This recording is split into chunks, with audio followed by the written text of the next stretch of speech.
ये चीज डारन आते थे ये आतस क्या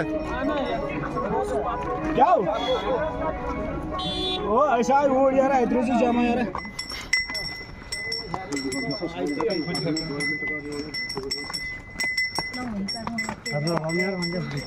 रोड पर यार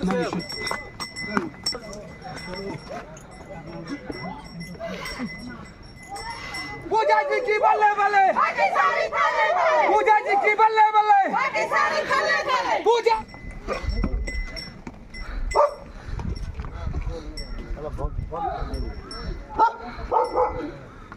बोलो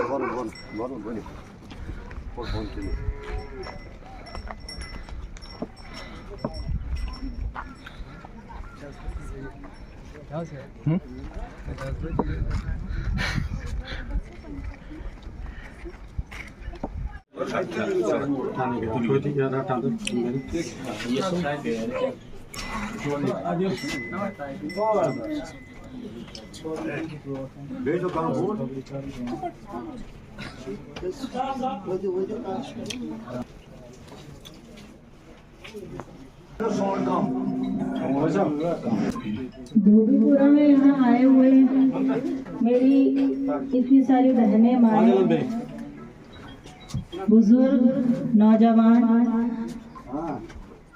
जैसे कि आप सबको पता है कि 18 तारीख को इलेक्शन है और सबसे पहले जो हम घर घर जाके लोगों को यही समझा रहे हैं कि पहला इम्तिहान हमारा 18 तारीख को है जिस दिन हमें वोट डालने जाना है।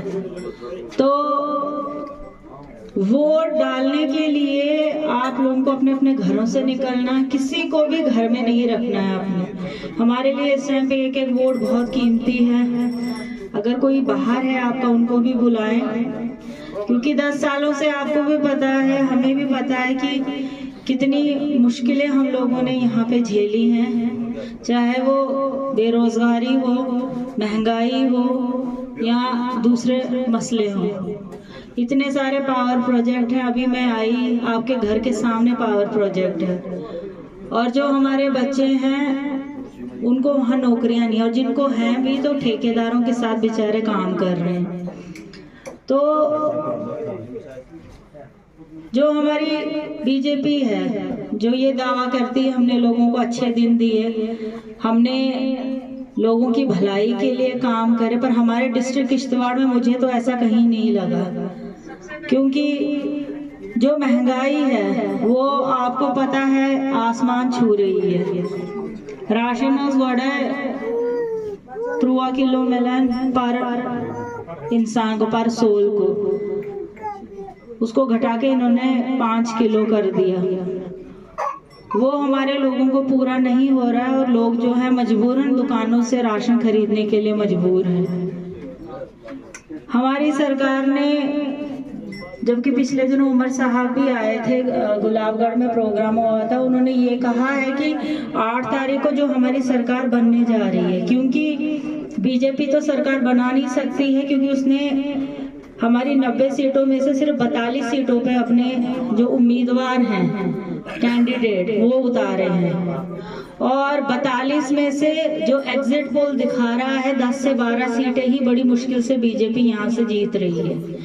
तो वो तो सरकार बनाने को रही, क्योंकि नेशनल कॉन्फ्रेंस कभी भी बीजेपी के साथ जो है, क्योंकि हमारे फारूक साहब उमर साहब ने कहा है कि हम अपने दम पे सरकार बनाएंगे और वो 8 तारीख को बनने जा रही है।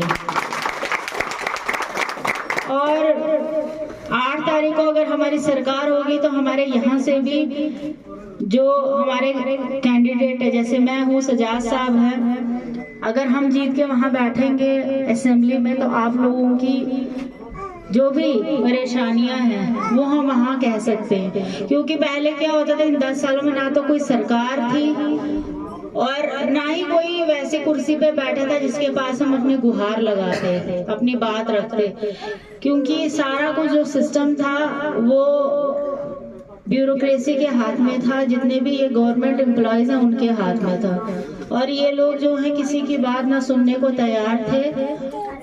और हम लोग भी एज ए रिप्रेजेंटेटिव जो है लोगों को काम करने के लिए वहाँ उतरे थे, पर डीसी एसपी इन सारों का इतना दबाव था कि हम लोगों को भी काम करने नहीं दिया गया।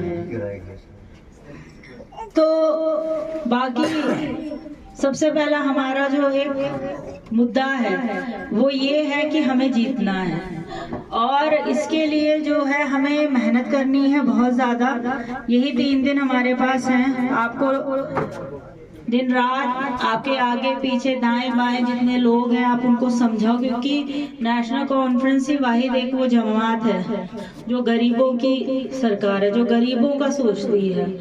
आपने देख लिया होगा बीजेपी को 14 में यहाँ पे काम करने का मौका मिला, पर उन्होंने कितने काम किए हैं वो 8 अक्टूबर को जिस दिन रिजल्ट आएगा उस दिन उन्हें पता चल जाएगा। क्योंकि अब उनको इतनी मजबूरी आ गई है कि लोगों के घरों में जा जाके वो लोगों के पैर पड़ रहे हैं।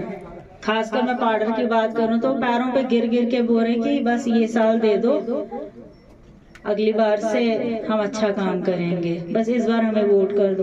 तो मेरे कहने का मतलब ये है कि अगर उनको इतनी नौबत आई है लोगों के पैरों पे गिरने की, तो इसका मतलब उन्होंने कुछ नहीं किया है। और डराना धमकाना, कल उन्होंने तत्तापानी पाउडर में जो है एक शेड जला दिया। उनकी जो सुनील शर्मा की वाइफ है जो वो लीड कर रही थी उस रैली को, और वहाँ पे कुछ वैसा हुआ कि जो उनके साथ उनके हमरा उनके जो वो चमचे थे उन्होंने उस इंसान के शेड को जला दिया। तो मेरा मतलब है कि गुंडागर्दी इतनी बढ़ चुकी है कि इस गुंडागर्दी को खत्म करने के लिए आप लोगों को वोट देना है, ताकि आप लोग भी सुकून से जी सको और हम लोग भी ये जो रोज का इनके ये तमाशे, इनसे पूरे हमारे जम्मू कश्मीर को जो है आज़ादी मिल सके। क्योंकि इन लोगों ने इतनी तानाशाही मचा के रखी है। सरकार जो होती है वो लोगों के लिए होती है, लोगों की भलाई के लिए होती है, ना कि लोगों को मुश्किलों में डालने के लिए। दूसरा मैं आपको बताऊंगी कि जो मंशूर हमारी पार्टी का है, जिसमें हम 12 सिलेंडर जो हैं साल के दे रहे हैं आप लोगों को। हर महीने आपको 1 सिलेंडर फ्री दिया जाएगा। उसके बाद 200 यूनिट बिजली आपको फ्री देगी सरकार। पानी आपका उसका किराया माफ करेगी। हमारे जो बुजुर्ग हैं जो पेंशन लेते हैं, हैंडीकैप हैं पेंशन लेते हैं, या कोई ऐसी महिला है जिनके खावंद नहीं है, जो विधवा है, तो उसको 1000 से पेंशन बढ़ा के 3000 रुपए की जा रही है। उसके बाद जो गरीब हमारे माँ बाप है जिनके घर में जवान लड़कियां शादियों के लायक हैं, उनको शादी के लिए हमारी सरकार 75,000 रुपए देगी। बाकी जो ये प्रोजेक्ट्स हैं, देखिए ये जो प्रोजेक्ट्स हैं, हमने पहले दिन से ही कहा है कि प्रोजेक्ट्स में सबसे पहला हक जो है नागसनी के लोगों का, क्योंकि यहाँ पे ये प्रोजेक्ट्स हैं, धूल मिट्टी ब्लास्टिंग आप लोग सह रहे हो। तो पाउडर नागसनी के जो लोग हैं उनका पहला हक इस प्रोजेक्ट पे है। और हम जैसे ही कुर्सी संभालेंगे सबसे पहले हमारा यही काम होगा कि हर घर से एक बेरोजगार जो है इस प्रोजेक्ट में लगेगा। और अगर इन्होंने कुछ आनाकानी की तो या तो ये रहेंगे तो नहीं तो हम रहेंगे, क्योंकि अब जो है पानी सर के ऊपर से चला गया है, और जब ऊपर से सरकार भी होगी हम लोग भी होंगे, तो मुझे नहीं लगता इनकी इतनी हिम्मत है कि ये कुछ वैसा कर पाएंगे, क्योंकि इनको यहाँ काम करना है।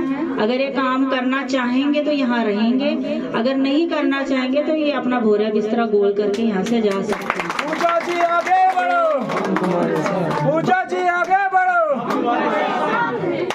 बाकी अब क्या आप सबको ही पता है, बस अब हमें इतना करना है कि सबसे पहले हमें 18 तारीख को नेशनल कॉन्फ्रेंस को वोट देना है और हम लोगों को यहाँ से जो है जिता के उधर भेजना है। तो इसी के साथ आप सबको एक बार फिर से मेरी तरफ से सलाम आता है।